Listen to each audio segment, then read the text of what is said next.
Just makes me want to see it again, and I've seen it 3 times already. Please welcome to the stage director of the film, Tomas Alfredson, producer Robyn Slovo, and Smiley himself, Mr. Gary Oldman.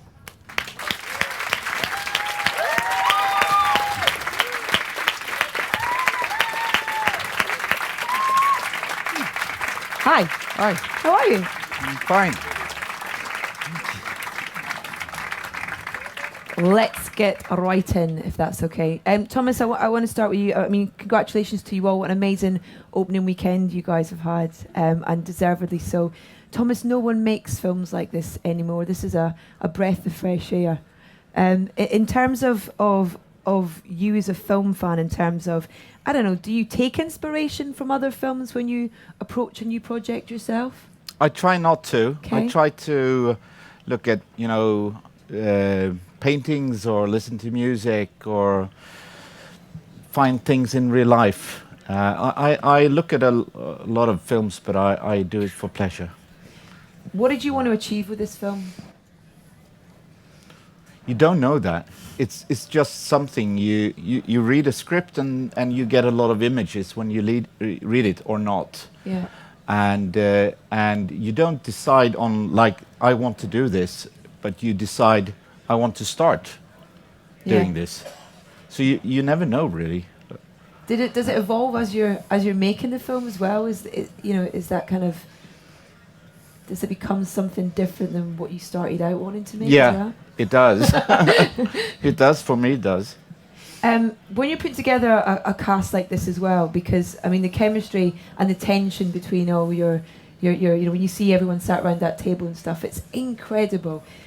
Was it a case of you had, the names in your head as to who you saw in those roles and who would work well together? Well, it's in this case it was crucial to have the right Smiley, so we didn't start the casting before we had Smiley, and that was a hard one. Why was it hard? Well, I don't know really, but I think one thing is that he's described as someone you would immediately forget. Nice. But Gary is the kind of actor that could, act that as someone you would forget. Yeah. But it's a big difference between that and actually forgetting him. Yes, acting anonymity as opposed to being someone who was just anonymous. Yeah. Mm-hmm. It's in terms of you, Gary. You said that you were surprised that you were approached to do Smiley. Is that true? Yes, because I thought I thought I would be too young to play Smiley. And everyone said, "Oh no!" Yes. Everyone said, "Who are you kidding?" But then I discovered that Tomas wanted to cast the film a little younger across the board, and there's the sort of image of Alec Guinness that had played I mean, many people have played Smiley, from James Mason to Anthony Hopkins to Alec Guinness, but I think he was in his late 60s when he played him. So I guess I just had that in my head. Yeah. That he was an older man. But I'm awfully glad that they asked me. Yeah. He's very much an outsider, isn't he, Smiley? But you see throughout the film, he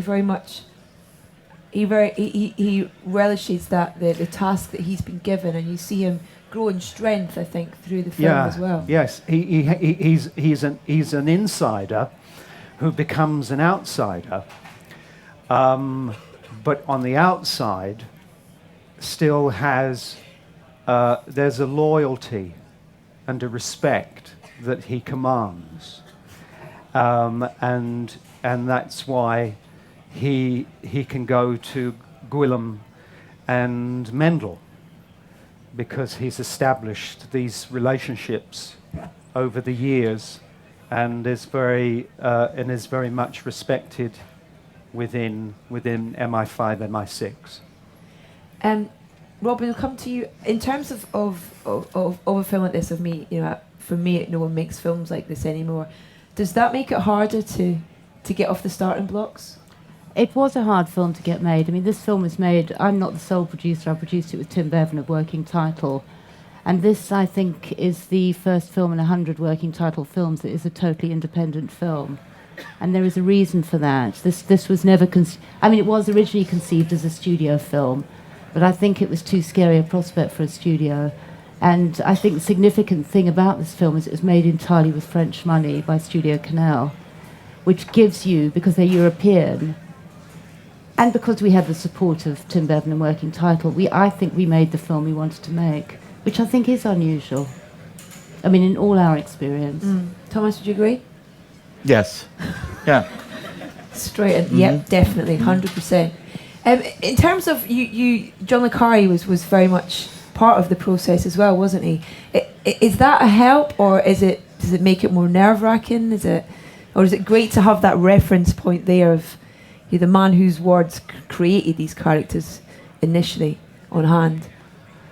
I think in this case it was extremely helpful, and he was very generous to us, and he didn't interfere. But I suppose in some other case it could be quite disturbing, and it's not.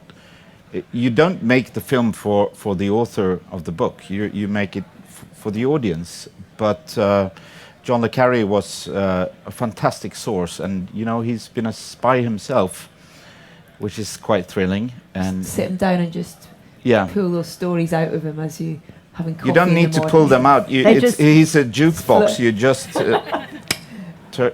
push a button and he starts telling all these stories. Is that helpful for? Well, I think in the same way that the film's incredibly rich, he is an incredibly rich human being. He has very original points of view on everything, and I think we've tried to convey that, and I think they've done it really successfully in this film. Yeah. I was quite nervous, sort of meeting him, what's amazing is he's 80 this year, I think in October, and he's got the vitality and the energy and a prodigious memory, hasn't he? He's got, but it's kind of like being with a 40-year-old. I mean, he's, but to have his blessing is everything. You have his words. You have Thomas's kind of idea of how he wants George Smiley to be, but it's you have to create him as well. Where did that start, and where did you kind of find him, I guess? The book. Had you read the book before? Yeah, long time ago. But you really everything you need to know about George is in that wonderful book. The initial, I think he could be everything. I mean, I think he's described in the book, and he's rather short, and he's a bit podgy. And I'm not, I'm not 6'4", but I'm not that. But I think, he can be Gary, and he can be James Mason, and he can be Denholm Elliott, and he can be Alec Guinness. But the initial silhouette of Smiley, which was the sort of springboard, it came from Tomas, who sent me a picture of Graham Greene, a rather sort of romantic late 40s picture of him with a sort of cigarette and a Macintosh. And that was the first sort of image. But how you develop a character, it can come. Obviously, the source material was all there for me. Even really down to the cadence of his voice. He captures it in the book. But how you put a character together is it can come from photographs. It can be music. It can be. Each role that you play, in a way, it sets up its own hurdles that you have to jump. Yeah. And but I was lucky here because of the source material. The way that the story plays out in the film, it's just really, like you say, that the flow of and the rhythm of things is just really beautiful, even though it's quite tense and there's a great moment. We're going to have a look at a clip right here with John Hurt and Mark Strong where we were introduced to Tinker Tailor Soldier Spy. Let's have a look at this. Disappointment in his voice when he says smiling. Mm-hmm. A wealth of treasure in terms of your cast and just, I mean, was it great just turning up to work every morning with this amazing selection of acting talent? I think that yes, of course it was. Yes, of course. I think that when you have completed the casting, when you have the cast you want, you've done 70% of the film. These are the canvases that will make these words, come alive. And it was. I was quite nervous to start with, but it's like it's very nice to be with talented people, and it's easy to be talented yourself. Were you more nervous about certain ones, or was it just the collection of these brilliant? No, I mean, and it's as well. This is my first English language film, so it's. I lost 50% of my tools, my language, to express myself. So that was quite nervous to. But I think that there's, after a while, you say you're nervous initially because you are, and I'm in a room with people who that I admire. I have loved John Hurt's work for so many years, and I was like fanboy around sort of John. So I was sort of nervous to work with John, nervous to work with those people, and we're all. But once you start working, there's a shorthand that you acquire, and it's just a thing that you seem to with good people, with talented people that you just sort of fall into. And Tomas, he says that he lost 50% of his tools because of the language. I remember a scene where we did a rehearsal or we did a take, and Tomas said to me, "It needs a bit of and I said, "Oh yeah, I know what you mean." And then I guess I knew what that meant. And then I did the take, and I said, "Is that what you mean?" And he went, "Yeah, that was good."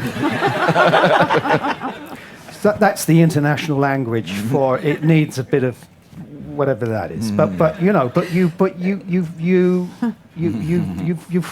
fall into that, and then you don't need language. Yeah. It must have been the same for the younger actors as well, in terms of you saying that John Hurt and stuff, and Tom Hardy, who I know you've worked with in quite a few films recently and stuff. Stephen Graham as well, who just thinks absolutely. Tom Hardy and Stephen Graham were so nervous about working with Gary. Remember that? I mean, they were so nervous. Shaky nervous? Wow. Shaky nervous. Wow. And there's a great scene we're going to check out right now with you and Stephen Graham right now. Must have been a Lovely. great. Did you hear the woman answering in the phone? She said hello.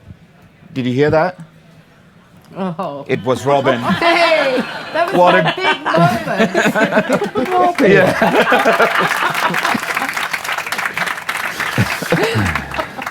Can I say thank you as well for getting Kathy Burke back on screen, because she's just, my heart skipped a beat when she came back on screen. It's been so long since I've seen her. She's great, and that's the great thing, is everyone adds their own little emotion and kind of sort of thread to the story as well. It's just great.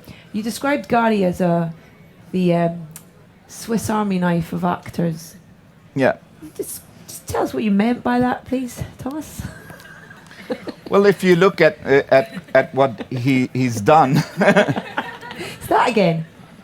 Yes, no. Yeah. He has made so many different parts and totally convincing. And you could also see that he has chosen parts with great taste. We were shooting a scene that's not in the film where we should depict Smiley's retirement. And it's Smiley alone in his kitchen with a little apron, frying an egg. That's it. It's a very still moment. And afterwards, Gary came up to me to look at it in the monitor, and he was mumbling, "I used to be Sid Vicious."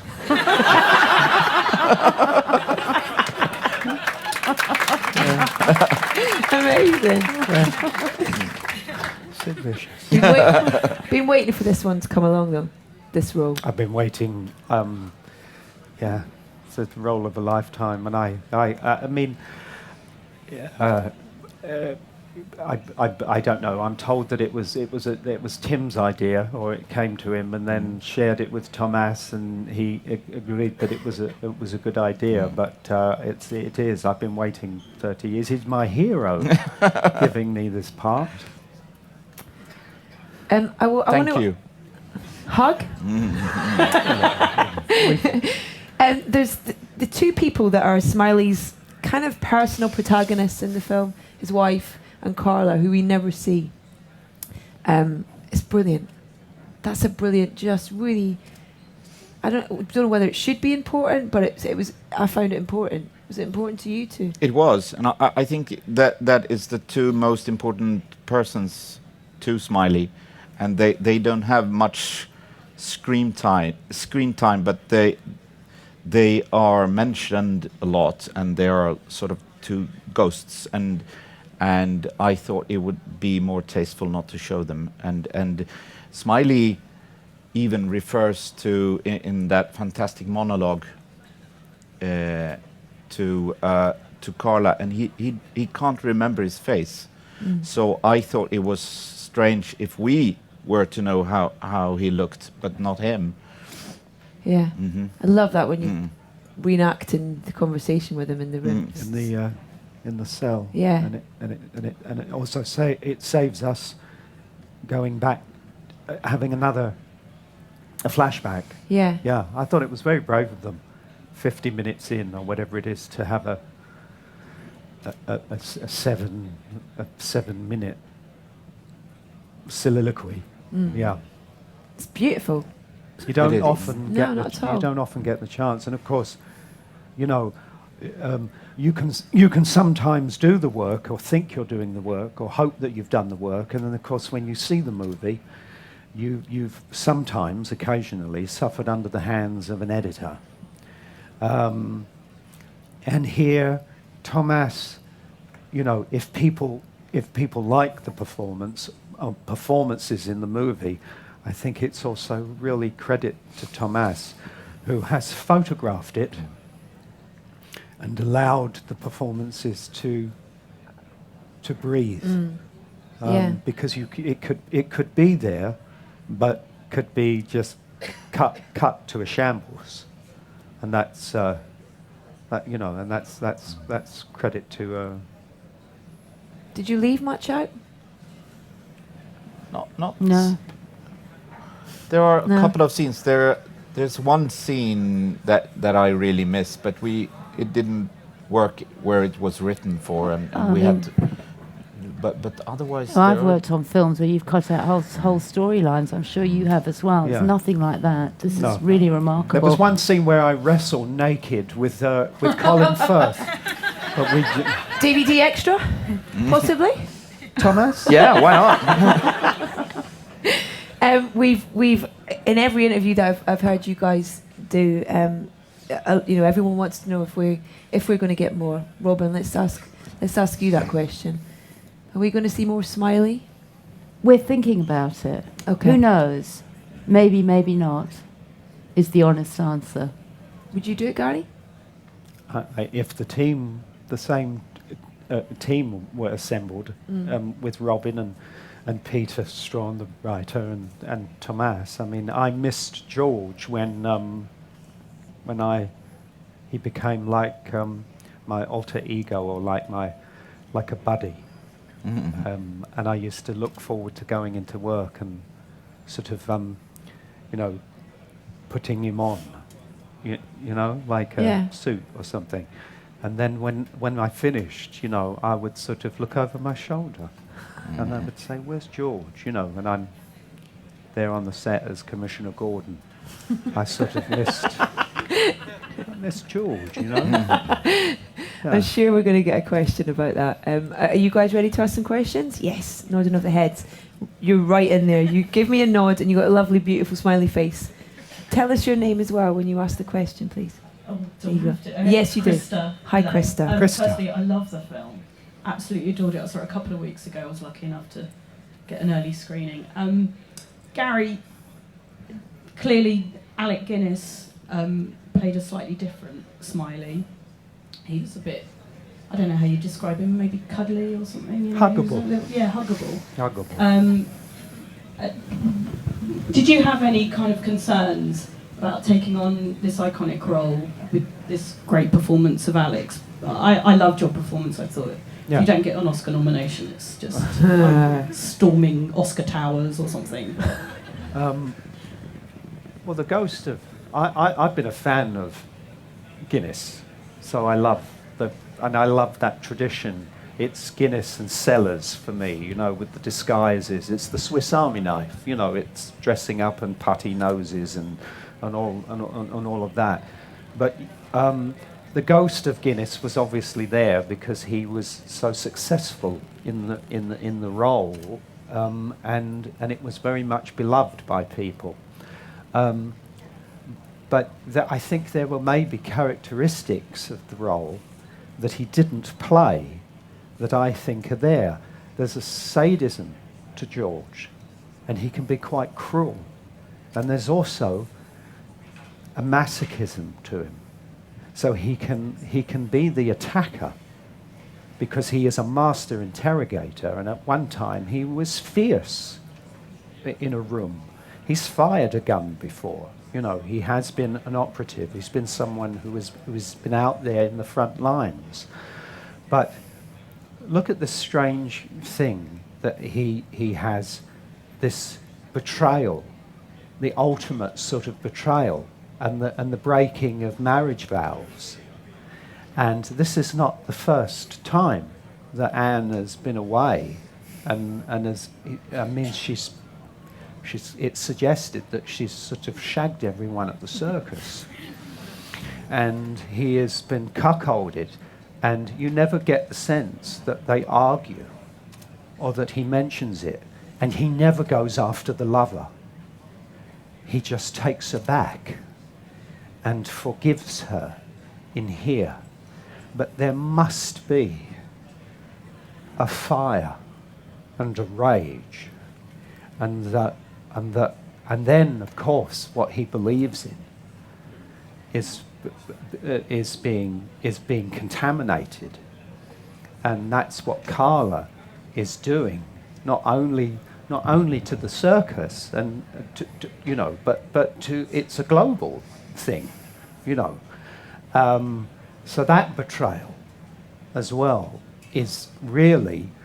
Those are elements that I don't know if they were there in the Guinness portrayal, and I'm not comparing myself, those were things that I got from the book and the discussions with Tomas. There's a melancholy. There's a huge heartbreak. He's a very, very wounded man. Great answer. Next question. Man right at the back. Hi, I'm Daniel. I saw the film yesterday. I thought it was brilliant. I thought it was sort of almost fetishistically English. Quiet, understated, and remarkable for having been directed by a non-Englishman. But I wonder, were there ever any moments when you thought that you should crank up the pace, that you should sort of adhered to conventions of traditional spy films, which has more sort of heart racing action and so on. Were there ever any moments when you felt under pressure to do that by the story or by other forces outside?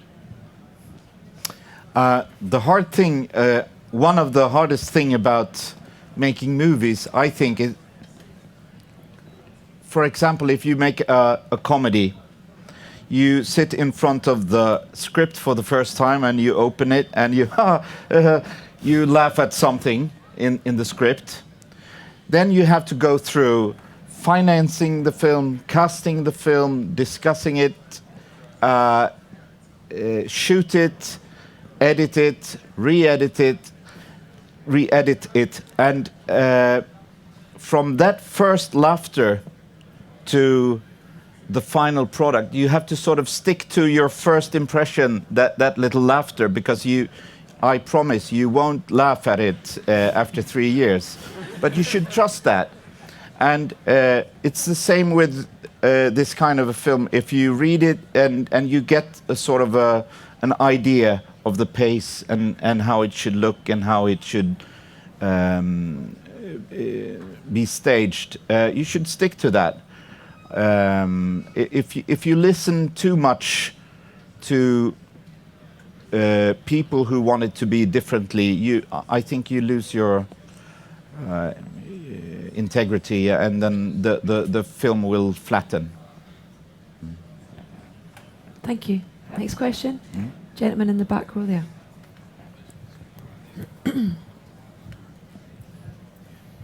Hi, name's John. It's a question for Gary, really. I read that your sister is Mo Slater in EastEnders. I was just wondering, would you ever want to appear in EastEnders doing a cameo like I did in Friends that time, maybe? I've done so many different films. Why is that funny? Why? Do you watch EastEnders? No. No, I'm serious. I think why is it's that funny funny? because he's only just discovered it. Yeah. In a word, no. Okay. I love her dearly, though. So do we.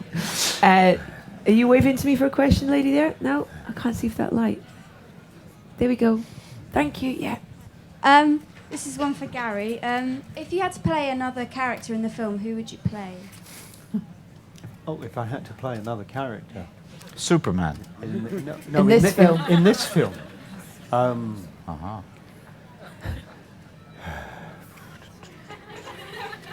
I like Jim Predo is a fabulous character. Yeah. Good choice. Yeah? Yeah. Yeah, Jim Predo. You got it. Yeah. There you go. Jim Predo. Then the next one. Yeah. Swap, Prosthetics. please. Yeah. Face off. In the front row over there, please. Hi, my name's Robert. This Speak is up, Robert. Question for Gary. Yeah. Jason Isaacs, when he done Harry Potter talk, said that during the filming of Order of Phoenix, the fight scene between you and him, you come up with some interesting yet violent ways of how to defeat each other. Could you elaborate on that? Because Jason wouldn't. I can't, to be very honest with you, I can't remember. I think it was the fact that there's only so many times you can do that. You know, so I think it was a bit of that, bit of that. I don't know. You know, Shazam. Yeah. Bit of Zorro. Bit of yeah. I mean, you've got Mix a stick. up a bit. You've got a stick, and you feel very silly because you go in procto or in whatever it is, you know, and you're like this, you know, and it's a bit of wood. And then they put it all on later, and then of course you see the movie, and then you go, oh, that's what I was doing. Yeah. Fully done this and told you that. Yeah, it's just that. It's just that. Next question, please. Yeah, the lady right there. Hello. Hi, I'm Jess. And Gary, I'll ask you if you find it easier to act when you have a book to relate to instead of a script, like when you have here and when you've done Harry Potter and that kind of stuff. Well, the script. When there's no book, the script is the book, I guess. You know, we had the book here, in a sense, to me, was the Bible. It was it was the source that you kept going back to. As I think Tomas and Peter, you know, when in doubt, go back to that material. It depends, you know. I mean, there's certain roads that are laid with something like this that to an extent you have to follow, and with a fictional piece, you, even with Sirius Black, you know, but with a fictional piece you can let your you know, you still engage your imagination, but you know, with something that's fiction, you can let it, and this is fiction, but you can let it run wild. As a filmmaker, though, does having a book make it more difficult for you in terms of, and especially a book that is, you know, so well loved, that bit, oh, you didn't keep that bit in, or you know, does it make it harder for you when there is that Bible, I guess, that Gary refers to? It can be for a while, but at some point you have to decide, okay, this is mine now. This is going to be made my way, and I mean, you can't do a great film being nervous or afraid. I mean, and of course it was initially like it seemed almost impossible, an impossible task. But you have to put that away. Yeah, take ownership of it. Yeah. Next question, please. Hello. Sorry, I'm making you run. This is for anyone, really. I was just wondering, I haven't read the book or seen the TV show, I've only seen the film. So I was just wondering, the characters, I feel like there's lots that I don't know about them. In particular, Mark Strong's, I feel a lot of it is in his eyes, and I feel like I should know more. I was just wondering if the actors were told more about their characters that doesn't end up in the film, in order to be able to show it in the film, because particularly Colin Firth and Mark Strong, there's a lot of just eye acting there that I found quite emotional, but I don't really know what I'm watching, really. I think it's implied, though, isn't it, in the book? It is, and as you say, a lot of films today, I think, is like they write you on the nose with everything, what to feel and what exactly has happened. I like films where you get invited as an audience to have your own thoughts, and that everything isn't decided, that it isn't airtight in that way, so that you also get active as an audience when you see the film. It's a little harder, but it's a lot of fun, I think. And there are a lot of stuff in this film that is not decided exactly what has happened, but I think it's a great thing. That suspense that you managed to create, in terms of, you never really know. You always question in each one of them, you know, in terms of what their role is, what their relationship is with this one and that one and stuff. We've got one more clip that we want to show actually as well, which is Benedict Cumberbatch, who blasts into the room, and probably the only time we're going to see Tom Hardy pummeled on the screen. Yeah. Let's have a look at this one. How many takes? Can you remember how many takes there were on that? I remember. Yeah? Yeah. On Benedict, 3. Wow. Doesn't do a lot of takes, does he? Is that good for you? Is that a good thing for you? Yeah, he thinks so. No, I'm used to. You weren't so happy in the beginning. No, you were like, what is this? No, Tomas has this thing where he sits there. He can see. He's not completely like closed off at the monitor, but often he can see what's going on, and he has the picture here for sort of reference. And when he likes a take, he goes, cut. and I know that means it's a print and we're moving on. So I would didn't hear know that. So I would hear that. I would hear we'd finish take 2, and then I would hear print, and I would go, we're moving on. But I got used to it. Yeah. Any more questions? Lady right here. Hello. Sorry. Hello, I'm Wendy. I'm Hi, very Wendy. much looking forward to seeing the film. Haven't seen it yet. Really looking forward to it. Congratulations on it, and I hope you get the Oscar, Gary. But I'm just wondering, throughout your career, what is your most favourite character that you've ever played? George. Yeah, I would have to say, not just because I'm here, but yeah. There's been a few that I've. The second, I think, the part that comes a close second to George is Mason Verger in Hannibal. For very different reasons. I was completely disguised, and it was my ultimate. You couldn't see me at all.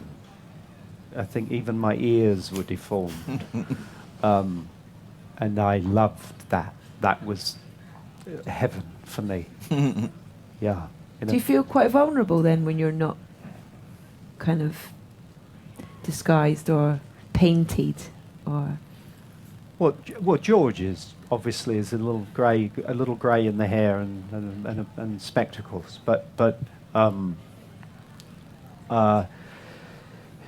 yeah, you still sort of look at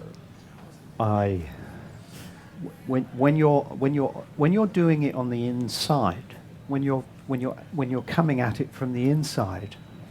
It you get your days that are better than others, but it's a whole different thing. When you see it, then I see all the things.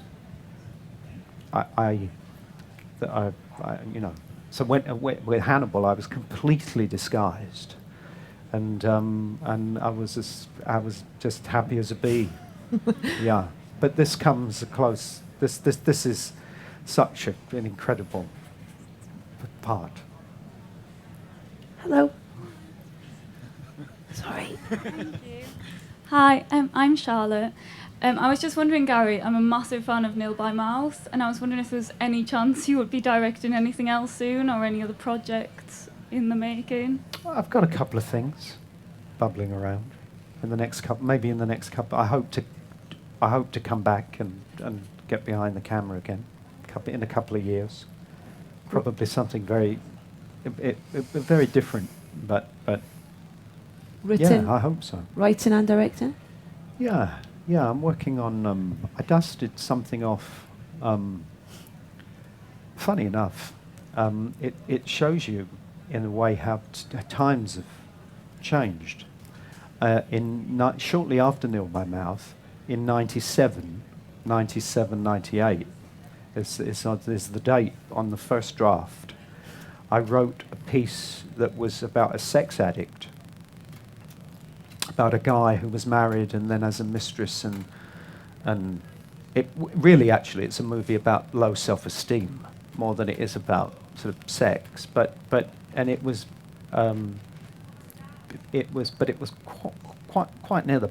It was done. I think it was done. It's written with the same honesty as Nil by Mouth, and I at the time I couldn't get any money, and no one really sort of wanted to touch it. It's quite misogynistic, but not. You know what I mean? It's just I actually really served the character, and since we've had Intimacy, 9 songs, and now I believe that Shame is coming out, and that's how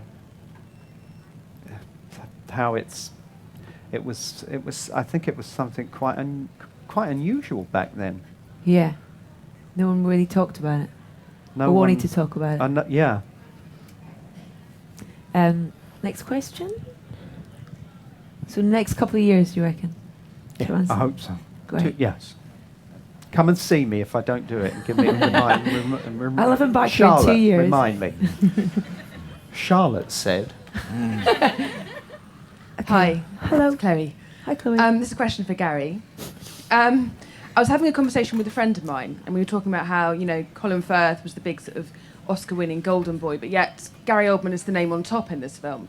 And he was saying that's because Gary is a Hollywood heavyweight, because you've earned your, the respect through the versatility and the complexity of the characters you play and stuff. But do you think, if you were to win an Oscar, which is obviously very likely, do you think in a way it could be kind of like selling out? Because you've always been slightly sort of, I suppose, anti-establishment in a way. Do you think that, what does it make you think if you were to win? I don't know if I don't know if it would be. I don't know if it would be selling out. If I, Cashing in. Cashing in. I think it's respect for respect's due. You look at someone like Daniel Day-Lewis is I guess a really good example of someone who kind of is very much a man who's very selective about what he does, and I don't feel maybe a he's little sold more out. selective than me.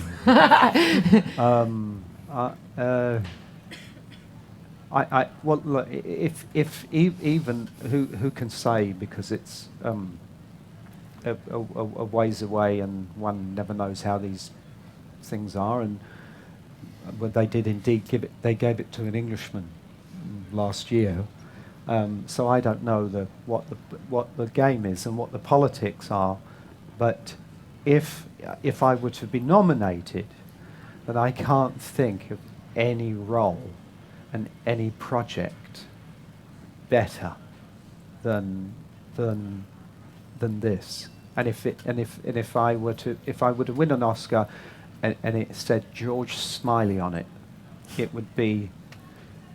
I'd be very proud of that. Yeah. And that's a lovely way to finish our Q&A this evening, I think. Thank you so much for your time, and huge congratulations to you all. I look forward to Smiley's People. Thank